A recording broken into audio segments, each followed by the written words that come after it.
पंडित प्रदीप मिश्रा सीहोर वाले एक ऐसा नाम जिन्हें मध्य प्रदेश के अलावा देश भर में शिव भक्त और खास तौर पर पंडित प्रदीप मिश्रा से जुड़े हुए लोग काफी मानते हैं। पंडित प्रदीप मिश्रा पूरे देश में शिव महापुराण की कथा का वाचन करते हैं, लेकिन इन दिनों पंडित प्रदीप मिश्रा अपनी कथा के कारण नहीं बल्कि कथा के बीच में वो जो बातें बोलते हैं उनके कारण सुर्खियों में बने हुए हैं। पंडित प्रदीप मिश्रा का एक बयान इन दिनों सोशल मीडिया पर जमकर वायरल हो रहा है, जिसके बाद एक धर्माधिकारी ने पंडित प्रदीप मिश्रा को पाखंडी तक कह दिया। यही नहीं, पंडित प्रदीप मिश्रा की कथा में जाने वाली जो जनता है उसको मूर्ख तक बता दिया। आज के वीडियो में हम बात करेंगे कि आखिर कौन है वो शख्स जिन्होंने पंडित प्रदीप मिश्रा को पाखंडी और उनके अनुयायियों को मूर्ख बताया है। इसके अलावा किस बयान पर अपनी कड़ी प्रतिक्रिया दी है। नमस्कार, मेरा नाम है अंकित और आप देखना शुरू कर चुके हैं आयुध।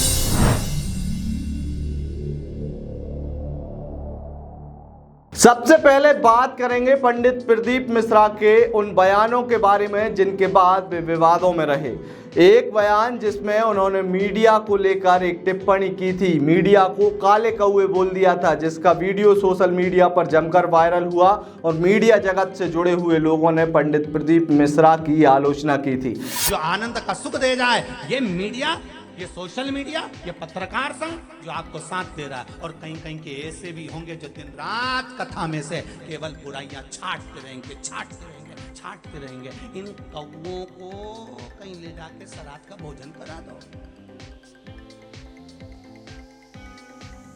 ये कौवे हैं, इनको जब तक छीतड़ा खाने को नहीं मिलता ना, समिति वाले इनको कुछ खाने को नहीं देंगे, तब तक ये अच्छा नहीं लिखने वाले। इन कौवों को तो सराद के भोजन में पटकिया। इसके बाद बात करते हैं पंडित प्रदीप मिश्रा के एक और ऐसे ही बयान की, जिसमें उन्होंने देह व्यापार को लेकर चर्चा की थी, जिसके बाद पंडित प्रदीप मिश्रा विवादों में आए थे। वो बयान क्या था वह भी मैं आपको बताऊंगा, लेकिन सबसे पहले बता दूं कि यह बयान 26 सितंबर को अशोकनगर में कथा के दौरान पंडित प्रदीप मिश्रा ने दिया था, जिसमें उन्होंने मंदसौर में बच्चियों के देह व्यापार में लिप्त होने का जिक्र किया था। देह व्यापार को रोकने के लिए और उस देह व्यापार को रोककर उन बेटियों को पढ़ाना, लिखाना और उनको अच्छी परवरिश देकर उनका घर बसाने के लिए ये पावन मंदोदरी शिव महापुराण की कथा रखी है। जैसे ही पंडित प्रदीप मिश्रा का ये बयान वायरल हुआ, उसके बाद मंदसौर की जनता ने खासी नाराजगी जताई थी और इस पूरे बयान के बाद पंडित प्रदीप मिश्रा को अशोकनगर की कथा में ही माफी मांगनी पड़ी थी। माफी का वीडियो भी सोशल मीडिया पर जमकर वायरल हुआ था। कई बहनें मंदसौर की कर रही हैं, गुरुजी आपने मंदसौर के लिए कुछ कह दिया। हमने मंदसौर के लिए नहीं, मंदसौर क्षेत्र के लिए कहा है, उसका स्मरण रहे।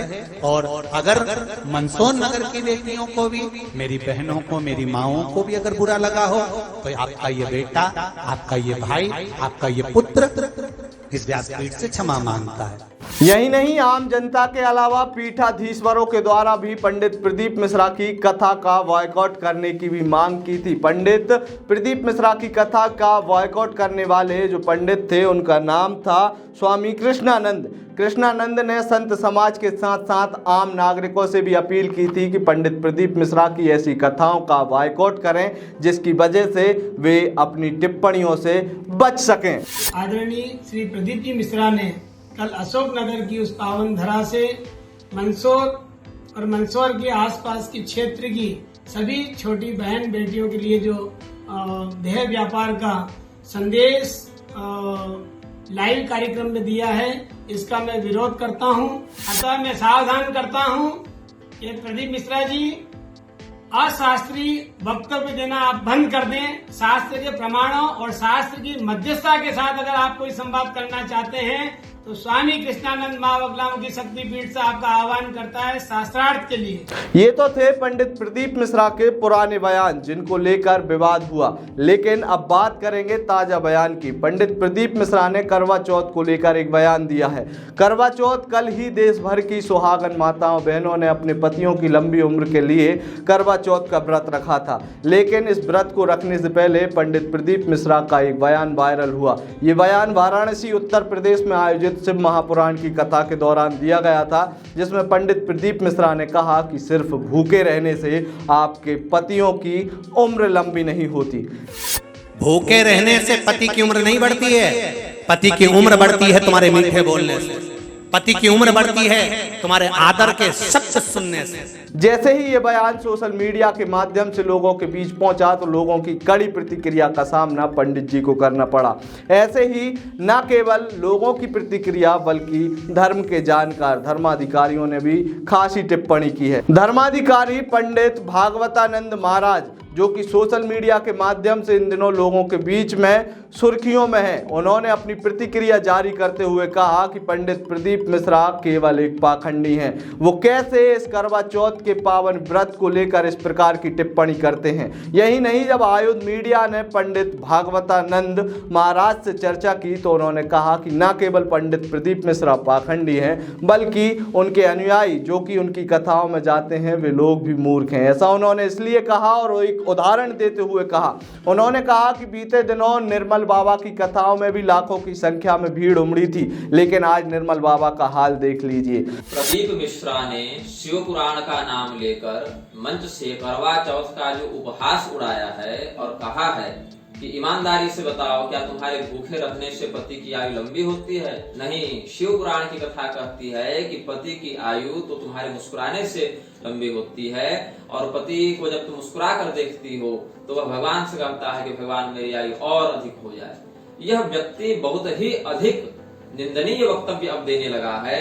यदि इस व्यक्ति ने यही वक्तव्य अपने आधार पर दिया होता कि मैं मानता हूं वैसा, व्यक्तिगत निष्ठा के आधार पर यदि इसने यह बात कही होती तो एक समझ में भी आ रही थी बात, लेकिन धर्म शास्त्र का आश्रय लेकर शिव पुराण के ऊपर जो लोगों की निष्ठा है, श्रद्धा है, विश्वास है, उसका दुरुपयोग करके लोगों के विश्वास के साथ छेड़छाड़ करके इसने मनमौजी बात बोली जो धर्म शास्त्रों के विरुद्ध है।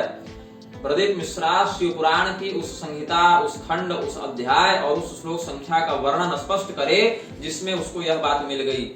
एक और उदाहरण देते हुए पंडित भागवतानंद महाराज कहते हैं कि यदि आप एक तरफ 10 लाख रुपए रख दीजिए और दूसरी तरफ ढेर सारी किताबें, लेकिन लोग कहाँ जाएंगे? किताबों की ओर नहीं जाएंगे बल्कि वो 10 लाख रुपए उठाने जाएंगे।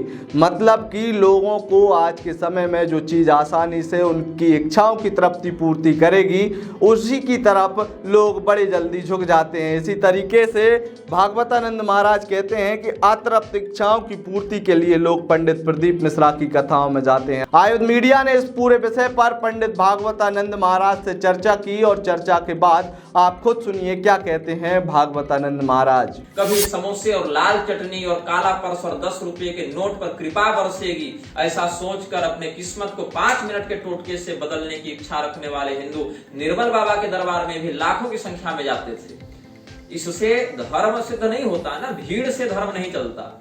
जितने लोग इसके प्रवचनों में जाते हैं वे लोग मात्र इसी कामना से जाते हैं कि हमें कोई ऐसी बात महाराज जी बता दे कि हम वो टोटका कर दें तो हमारे बेटे का विवाह हो जाए, हमारे कन्या को संतान की प्राप्ति हो जाए, हमारी नौकरी लग जाए, हमारा स्वास्थ्य सुधर जाए, हमारा बिगड़ा हुआ जो व्यापार है वो सुधर जाए। इन सभी बातों को चुटकी में जो लोग शॉर्टकट चाहते हैं जीवन में सफल होने का, ऐसे लोगों की भावना से खिलवाड़ करके मूर्ख बनाकर यह व्यक्ति उनका दोहन करता है शिव पुराण के नाम पर। ऐसा पहली बार नहीं है कि मध्य प्रदेश में 2 कथाकारों का विवाद सोशल मीडिया के माध्यम से सामने आया हो। इससे पहले भी बागेश्वर धाम और पांडुखर सरकार की लड़ाई सोशल मीडिया में चर्चा का विषय बनी थी। बागेश्वर धाम जो कि भगवान श्री हनुमान जी महाराज का भक्त खुद को बताते हैं, इसी प्रकार से पांडुखर सरकार, दोनों का आपसी विवाद इतना ज़्यादा था कि पांडुखर सरकार के द्वारा एक के बाद एक सोशल मीडिया पर तमाम वीडियो जारी किए जा रहे थे। लेकिन अगस्त के महीने में पांडुखर सरकार और बागेश्वर धाम का मिलन हो गया दतिया की एक कथा में, जिसके बाद से यह विवाद थम गया था। लेकिन अब इन दिनों सोशल मीडिया पर भागवतानंद महाराज के द्वारा पंडित प्रदीप मिश्रा को अपना निशाना बनाया जा रहा है। इस प्रकार के वीडियो जब से सोशल मीडिया पर आए हैं तब से जमकर वायरल हो रहे हैं। एक तरफ जहां पंडित प्रदीप मिश्रा के लाखों की संख्या में भक्त हैं, अनुयायी हैं, तो वहीं दूसरी तरफ एक और पंडित जी, एक और धर्माधिकारी सामने आए हैं जो कि पंडित प्रदीप मिश्रा को पाखंडी बोल रहे हैं। आज की यह वीडियो यदि आपको पसंद आई हो तो इसे अपने दोस्तों और रिश्तेदारों के साथ जरूर साझा करें। आप आयुध को सब्सक्राइब करें और साथ ही साथ आप हमें फेसबुक, ट्विटर और इंस्टाग्राम पर भी फॉलो कर सकते हैं। आपका बहुत बहुत धन्यवाद।